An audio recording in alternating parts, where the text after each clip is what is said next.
Bienvenidos a este canal de filosofía. Abordaremos el tema el existencialismo de Sartre. El existencialismo es una corriente filosófica de finales del siglo XIX y principios del XX, cuyas influencias van más allá de la Segunda Guerra Mundial. El existencialismo es sucesor de la filosofía de Nietzsche. No existe como teoría filosófica propiamente dicha, más bien es un conjunto de autores que piensan y viven existencialmente. La más clara influencia de Nietzsche es la negación a considerar el hombre en abstracto o sujeto de categorías metafísicas. No les interesa qué es el hombre, su esencia, sino profundizar en su existencia real y completa. Los acontecimientos que dominan la primera mitad del siglo XX, casi 60 millones de muertos entre las dos guerras mundiales, las revoluciones rusa y china, las dictaduras en Italia y Alemania, la crisis económica de los años 30 y la energía atómica con fines bélicos, determinaron un proceso de despersonalización según el cual el individuo pierde identidad, diluido en una masa social fácilmente manipulable.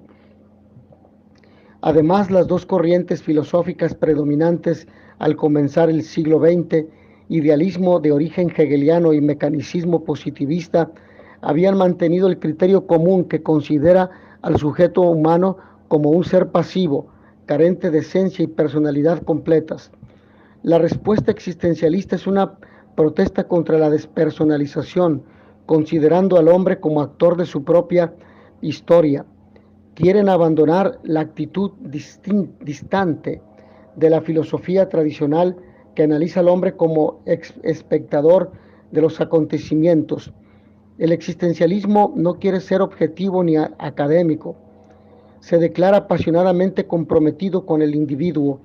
En síntesis, otorga prioridad a lo siguiente. Primero, a la existencia sobre la esencia, a la vida sobre la razón, rechaza la abstracción. Tercero, a la praxis sobre la teoría. Y cuarto, a la libertad sobre la determinación. Diferencias o diferentes tendencias existencialistas. Muchos autores han hecho clasificaciones diferentes que solo permiten concluir que no existe el existencialismo, sino, en plural, existencialismos. Empecemos por exponer una clasificación que distingue tres tendencias. Tendencia amplia, una clasificación excesiva y confusa que pretende incluir como existencialistas a Sócrates, Pascal, Nietzsche y Sartre, entre muchos más. En realidad considera existencialistas a todos aquellos en los que predomina la antropología sobre otras posibles partes del quehacer filosófico. Por ejemplo, dice Mounier, tendencia intelectual o francés. Jacques Maritain, un neotomista, mantiene que ser existencialista es simplemente afirmar la existencia como un acto vivido y ejercido, y por otro lado, un planteamiento académico que permite desarrollar ideas y teorías. Tendencia religiosa. Unos clasifican los existencialistas según su dimensión religiosa. La respuesta del ateísmo existencial ante la despersonalización, Sartre y Heidegger, y el existencialismo cristiano ante el mismo problema, Jasper y Kierkegaard. Otros autores han distinguido otros tres tipos de existencialistas, fijándose en que el existencialismo no consiste en ser, sino en la relación con el ser. Existencialista negativo, es decir, pesimista porque entiende al hombre dirigido hacia la nada, a la angustia y a la muerte, Sartre. Existencialista teológico, es decir, optimista por el convencimiento en la existencia de una realidad absoluta que garantiza las posibilidades de realización del hombre, personalismo cristiano. Existencialista positivo, ni pesimista ni optimista. Las posibilidades de realización del hombre son reales, no estando condenados a un fracaso irremediable, pero tampoco la realización es infalible. Merleau-Ponty. Todas estas clasificaciones solo se entienden si distinguimos entre actitud existencial y pensamiento existencialista. Así, llamamos existencialistas a los filósofos que mediante el método fenomenológico Husserl, Pretenden un análisis sistemático de la existencia y filósofos de la existencia a los pensadores que adoptan la actitud que hemos descrito antes, según las tendencias. Nos encontramos ahora con orientaciones fundamentales. Las cuestiones que resumen los contenidos más importantes del existencialismo son 6. Primera, el uso del método fenomenológico de Husserl como análisis de la existencia humana. La distinción entre existencia auténtica y existencia inauténtica, referidas al individuo. El principio de que la existencia es anterior a la esencia, interés por el hombre concreto y el sentido de su existencia, interés por el hombre mundano que obliga a preguntarse por el sentido del mundo y la historia, interés por el ser angustiado ante el problema de la muerte. Hablemos del primero, el método fenomenológico. El existencialista pretende ser un humanismo, filosofía del hombre como persona individual y ser social en consonancia con sus circunstancias históricas. El método utilizado será el propuesto por Husserl, filósofo más bien esencialista, es decir, preocupado por lograr que la filosofía alcanzara el nivel de ciencia estricta. Su método no quería limitarse a dar teorías abstractas, intelectualismo, marxismo, idealismo, sino a describir con exactitud los fenómenos tal como aparecen en la conciencia. El método se adaptaba bien a los objetivos de la temática existencialista, pero se limitan al uso de él, no adoptando el pensamiento global de su autor. Ahora, sobre la existencia auténtica y existencia inauténtica, frente al espectáculo de muerte y ruina de la posguerra, la ciencia ofrecía al hombre un avance tecnológico que propiciaría la sociedad de consumo. Esta plantea una doble opción: tener más o ser, es decir, elegir la identidad propia. La existencia auténtica consiste en elegir la segunda opción, sin olvidar que el hombre es un ser temporal e histórico, limitado por una circunstancia concreta. La existencia auténtica se caracterizará por vivir de acuerdo con el propio ser y tener conciencia de la propia limitación, y en el extremo de su limitación se encuentra la muerte. El hombre auténtico no escapa de la angustia de la nada, de la experiencia consciente de ser para la muerte. La existencia auténtica que vive la angustia permite despertarse de falsas ilusiones o seguridades y reconocerse desnudo. A partir de aquí podrá tomar la opción radical de realizarse a sí mismo frente al absurdo mundo consumista sin sentido que le rodea. La existencia auténtica es la realización de la libertad de elección, es decir, frente al sentimiento del absurdo de la muerte elegimos libremente crear valores propios. La existencia inauténtica es la del sujeto que renuncia a la libertad de realizarse a sí mismo, caracterizándose por el anonimato, una más en la masa. La mediocridad hace lo que la gente hace. La frivolidad prefiere la charlatanería superficial. La irresponsabilidad no se plantea problemas, no se esfuerza en buscar soluciones y no prevé consecuencias, y es inconsciente, se evade de las grandes cuestiones de la existencia humana. Respecto a la existencia, es anterior a la esencia. Definir al hombre por su esencia, animal racional, por ejemplo, considerando accidental lo que la caracteriza como individuo concreto, es lo propio de la filosofía tradicional. Pero el existencialismo no es lo importante en el hombre concreto, ser animal racional, sino precisamente lo que le individualiza o le distingue de cualquier otro. Lo que distingue a una persona de otra son sus decisiones individuales, su ejercicio de la libertad de elección. En lo concreto, los caracteres individuales que adquiero al cabo de la vida, lo que constituye mi yo. Ese conjunto de caracteres es mi esencia real, no realizada hasta el fin de la vida, existencia.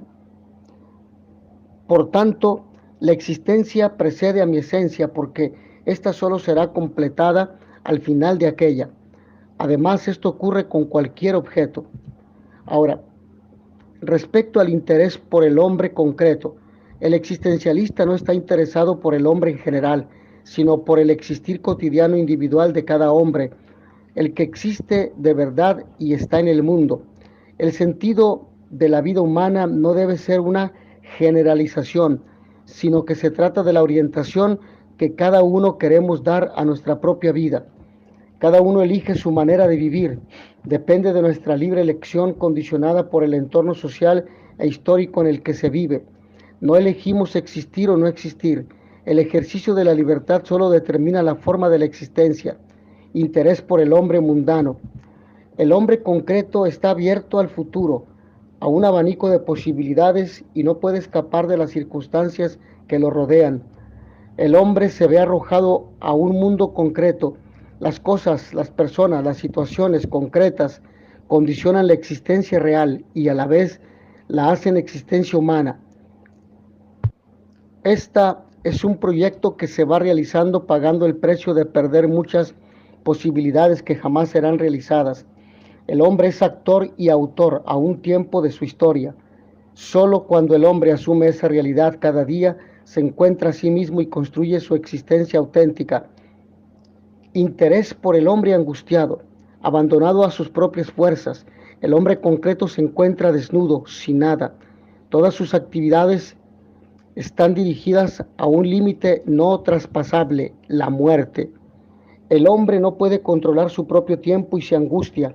La vida es absurdo, dice Albert Camus. El hombre es una pasión inútil, dice Sartre.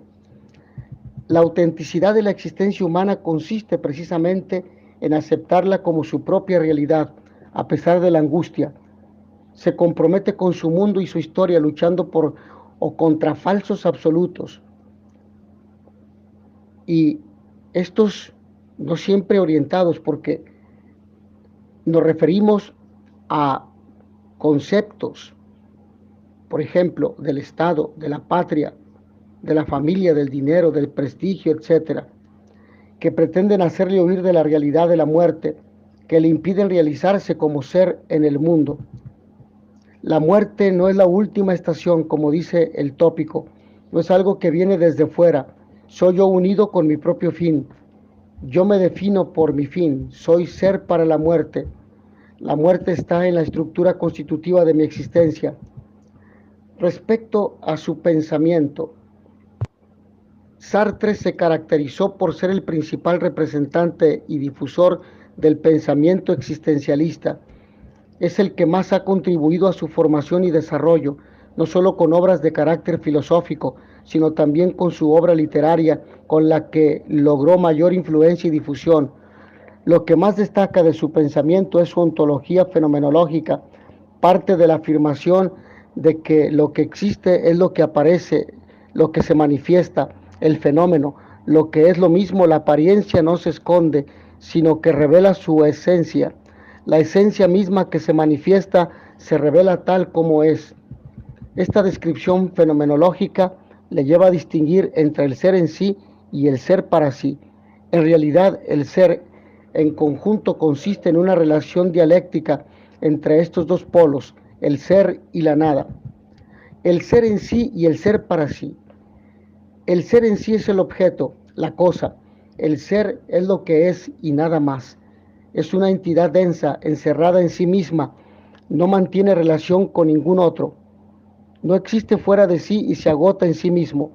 No puede llegar a ser otro, y de esta carencia de relación se explica su incognoscibilidad. Este ser no es todo el ser. Existe una extraña relación de ser y no ser.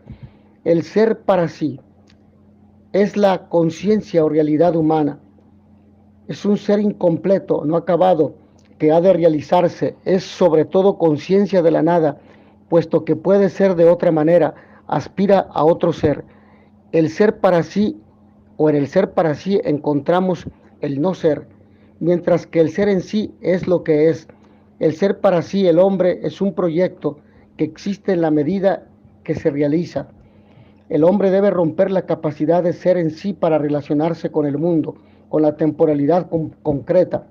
El ser en sí es tranquilo porque no se cuestiona nada. El ser para sí vive la intranquilidad de ser más o de otra manera.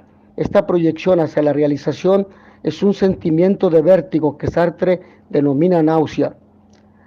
Ahora, La existencia humana es libertad. Sartre identifica la nada con la libertad. El hombre tiene que existir en una actividad, en una serie de actos que él mismo elige para llegar a ser él mismo. La nada puede llegar a ser, porque tiene en ella la posibilidad, la capacidad de realizarse a sí misma. La nada es el hombre es angustia, la angustia de la libertad de elección. Estamos condenados a la libertad. En el verso de Machado se reconoce el concepto de libertad existencialista, se hace camino al andar. No existe desde este punto de vista una ética que la de la situación, una ética concreta en la que la conciencia de libertad es el fundamento de los valores.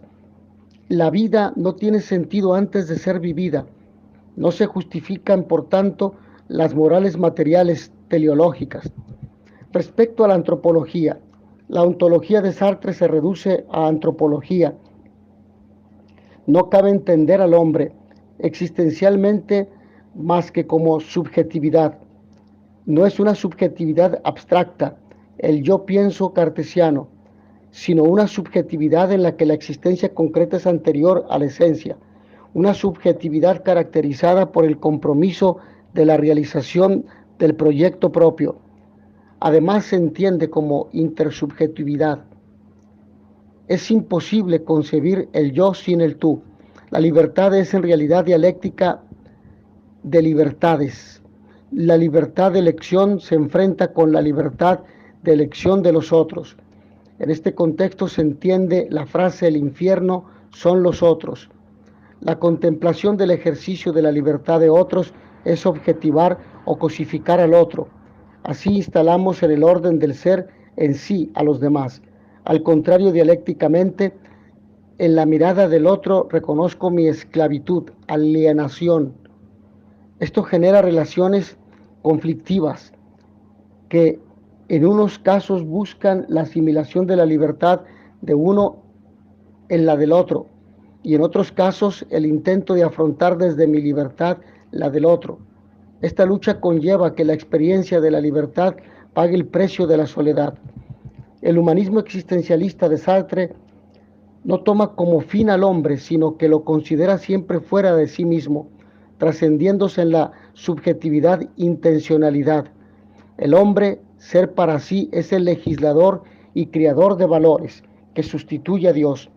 El humanismo existencialista es un esfuerzo por sacar todas las consecuencias de una posición atea coherente, que no hunde al hombre en la desesperación. Mis hermanos, agradezco a todos ustedes su amable atención. Nos vemos en la siguiente sesión. Y notitia veritatis proficere, pax et bonum.